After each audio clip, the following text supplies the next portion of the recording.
আপনার পেটের ভিতর এই মুহূর্তে 100 ট্রিলিয়ন ব্যাকটেরিয়া বাস করছে, কিন্তু সমস্যা হলো তাদের একটা বড় অংশ এখন ভুল জায়গায় বসে আছে। ডাক্তাররা একে বলেন সিবু বা স্মল ইন্টেস্টিনাল ব্যাকটেরিয়াল ওভারগ্রোথ। গবেষণা বলছে প্রতি 3 জন প্রাপ্তবয়স্ক মানুষের মধ্যে একজনের এটা আছে, কিন্তু কেউ জানে না। আজকে যে 10টা লক্ষণ বলবো, এর মধ্যে যদি 2টারও বেশি আপনার সাথে মিলে যায়, ভিডিওটা শেষ পর্যন্ত দেখুন, কারণ পরিণতি আপনি যা ভাবছেন তার চেয়ে অনেক বেশি গুরুতর।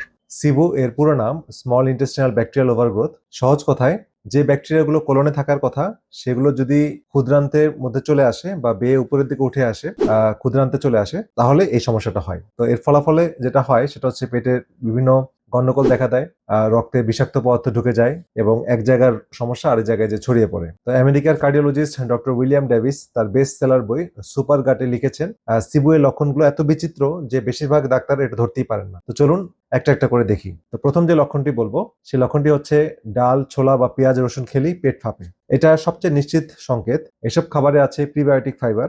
সাধারণত এগুলো ছোট অন্ত্রে পেরিয়ে কোলনে গিয়ে হজম হয়, কিন্তু ছোট অন্ত্রে বা ক্ষুদ্রান্তে ক্ষুদ্রান্তে ব্যাকটেরিয়া থাকলে খাওয়ার 90 মিনিটের মধ্যে হাইড্রোজেন গ্যাস তৈরি হয়, পেট বেলুনের মতো ফুলে ওঠে। 2 নম্বর লক্ষণ হচ্ছে টয়লেটে চর্বির ফোঁটা ভাসতে দেখা যায়। বিষয়টা একটু বিশ্রী কিন্তু গুরুত্বপূর্ণ। মলত্যাগের পর পানিতে যদি চকচকে তেলের মতো কিছু ভাসতে দেখেন, এর মানে আপনার শরীর চর্বি হজম করতে পারছে না, কারণ ছোট অন্ত্রের অতিরিক্ত ব্যাকটেরিয়া পিত্তরসকে নষ্ট করে দিচ্ছে।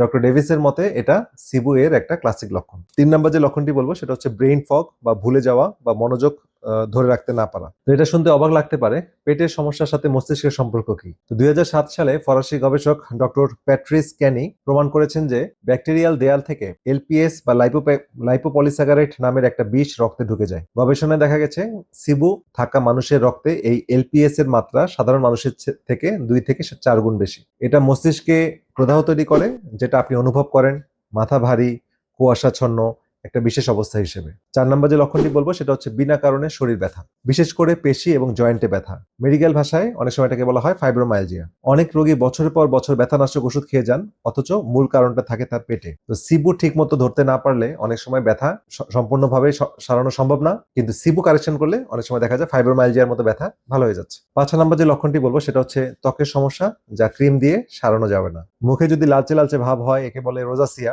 বারবার এক্সিমা, ব্রণ, চুলকানি, ইভেন সোরিয়াসিস। স্কিনে এই সমস্যাগুলো থাকলে বুঝতে হবে যে আপনার পেটে সিবু থাকার সম্ভাবনা অনেক বেশি, এবং কারণ ত্বক হলো আমার অন্ত্রের আয়না। বাইরে যা দেখছেন সেটা ভিতরের সমস্যারই প্রতিফলন হিসেবে আপনি প্রকাশ পাচ্ছে। 6 নম্বর যে লক্ষণটি বলবো সেটা হচ্ছে রাতে ঘুমাতে গেলে পা নাড়ানোর প্রবল ইচ্ছা। এটাকে বলে রেস্টলেস লেগ সিনড্রোম। শুনতে অদ্ভুত লাগলেও এটা সিবু এর একটা পরিচিত লক্ষণ। এমন একাধিক কেস স্টাডি আছে যেখানে সিবু চিকিৎসার পর রেস্টলেস লেগের সমস্যা পুরোপুরি দূর হয়ে গেছে। 7 নম্বর লক্ষণ খাবারে অসহিষ্ণুতা বাড়তে থাকা, হ্যাঁ, অর্থাৎ ফুড সেন্সিটিভিটি এগুলো বেশি হওয়া। তো আগে যে খাবার নিশ্চিন্তে খেতে পারতেন, এখন সেগুলো খেলেই সমস্যা। দুধ, গম, ডিম, বাদাম একটার পর একটা বাদ দিতে হচ্ছে। মনে হচ্ছে শরীর সবকিছুর সাথে যুদ্ধ করছে। এটা আসলে সিবু এর সরাসরি ফল। ক্ষুদ্রান্তে ব্যাকটেরিয়া থাকলে যে কোনো খাবারই গ্যাস তৈরি করে ফেলে। 8 নম্বর যে লক্ষণটি বলবো সেটা হচ্ছে আইবিএস এর মতো লক্ষণ, যেটা ডায়রিয়া বা কোষ্ঠকাঠিন্য দিয়ে প্রকাশ পায়। তো এটা সম্ভবত সবচেয়ে গুরুত্বপূর্ণ। গবেষণায় দেখা গেছে আইবিএস আক্রান্ত রোগীদের 60 থেকে 80% আসলে সিবু এর পেশেন্ট। আপনি যদি বছরের পর বছর আইবিএস এর ওষুধ খাচ্ছেন কিন্তু সারছে না, সম্ভবত আপনি ভুল রোগের চিকিৎসা নিচ্ছেন। আর 9 নম্বর লক্ষণ যেটা বলবো সেটা হচ্ছে ডায়েট আর ব্যায়াম করেও ওজন কমছে না, বিশেষ করে পেটের চর্বি। কারণটা হলো সিবুর কারণে যে ইনফ্লামেশন হয়, সেটা ইনসুলিন রেজিস্ট্যান্স বাড়িয়ে দেয়, শরীর চর্বিকে শক্তিতে রূপান্তর করতে পারে না, উল্টো সেটা ধরে রাখে। আর 10 নম্বর যে লক্ষণটি বলবো সেটা হচ্ছে উদ্বেগ বা অ্যাংজাইটি, মন মেজাজ খারাপ থাকা, মন খারাপ থাকা, ডিপ্রেশন, এই জাতীয় সমস্যা। তো শরীরের প্রায় 90% সেরোটোনিন তৈরি হয় অন্ত্রে। অন্ত্র ঠিক না থাকলে মস্তিষ্ক ঠিক থাকার সম্ভাবনা কম। অনেক সময় অনেক অ্যান্টি ডিপ্রেসেন্ট ওষুধ খেয়েও আপনার কোনো কাজ হচ্ছে না, হতাশা যাচ্ছে না, কারণ সমস্যা আপনার মাথায় না, সমস্যা আপনার পেটে। তো এই 10টার মধ্যে যদি 3টারও বেশি আপনার সাথে মিলে যায়, প্রথম পদক্ষেপ সহজ: চিনি, কৃত্রিম মিষ্টি বা প্রক্রিয়াজাত খাবার বন্ধ করুন। 4 সপ্তাহের প্ল্যান অনুযায়ী প্রথম সপ্তাহ গম আর শস্য বাদ দিন। ভিটামিন ডি, ওমেগা 3 এবং আয়োডিন যোগ করুন। নিশ্চিত হতে চাইলে AIRE নামে একটা ব্রেথ টেস্ট ডিভাইস আছে, যা দিয়ে বাড়িতে বসে হাইড্রোজেন বা মিথেন গ্যাস মাপা যায়। এগুলো আপনি অ্যামাজনে সংগ্রহ করে নিতে পারবেন। আর হ্যাঁ, এই লক্ষণগুলো অন্য রোগেরও হতে পারে, তাই নিজে নিজে রোগ নির্ণয় করতে যাবেন না, একজন চিকিৎসকের পরামর্শ নিন। তো এই ভিডিওটি যদি আপনার গুরুত্বপূর্ণ মনে হয়, চ্যানেলটি সাবস্ক্রাইব করে রাখুন। কমেন্টে জানান 10টার মধ্যে কয়টার সাথে আপনার মিলে গেছে। আপনার উত্তর হয়তো অন্য কাউকে সাহায্য করবে নিজের সমস্যা চিনতে। ভালো থাকুন, পেট ভালো রাখুন। আল্লাহ হাফেজ।